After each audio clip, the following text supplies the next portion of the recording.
Dear friend, দেখো অ্যালজাবরার যে question আমরা যদি 2 থেকে 3 সেকেন্ডের মধ্যে আনসার করি, তাহলে এরকম একটা কোশ্চেন নিয়েছি কিভাবে এর আনসার করব, কিন্তু আনসার করার আগে প্রথমে একটু ডিটেলস দেখে নিতে হবে, তা না হলে ডাইরেক্ট শর্ট বসালে যারা জানো না তাদের ক্ষেত্রে একটু প্রবলেম আসতে পারে। দেখো প্রসেস কি করছি, আমাদের শুধু এটা জানতে হবে যদি কোথাও a+1/a ইকুয়াল টু ধরো কিছু একটা ডেটা আছে, আমি মানলাম সেটা কে, তাহলে যদি a² + 1/a² বের করতে চাই তাহলে k² - 2 করবো।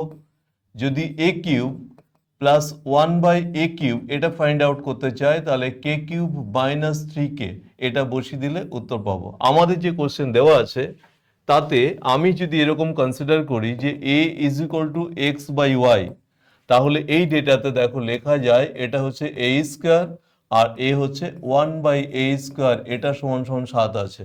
তাহলে আমার এখান থেকে আগে কোথায় পৌঁছাতে হবে, a+1/a, আমি বোথ সাইডে 2 অ্যাড করে নিলাম।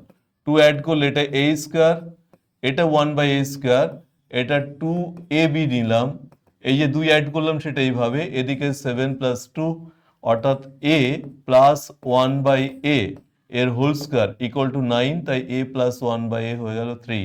এই কে আমার দরকার ছিল। এখানে যে কোশ্চেন আছে শুধু কোশ্চেনটার দিকে তাকিয়ে দেখো এটা এরকম আছে কিনা, a³ + 1/a³ স্ট্রাকচার, তাহলে আমি ডাইরেক্টলি k³ - 3k বসিয়ে দেবো। আমার কে এর ভ্যালু কত ছিল, 3, তাহলে 3 এর কিউব 27, এটা আর এটা হচ্ছে 3 × 3 9 অর্থাৎ 18, এটা হচ্ছে আমার আনসার। এই হচ্ছে কোশ্চেনের উত্তর। আই হোপ ক্লিয়ার যে অ্যালজাবরার কোশ্চেন আমরা এখান থেকে ডাইরেক্টলি এখানে পৌঁছাবো, এটা পৌঁছাতে গেলে আমার কি কি ছোট ছোট প্রসেসগুলো বা পয়েন্টগুলো লাগবে সেগুলো ইউজ করে ডাইরেক্টলি উত্তর করবো। Hope clear.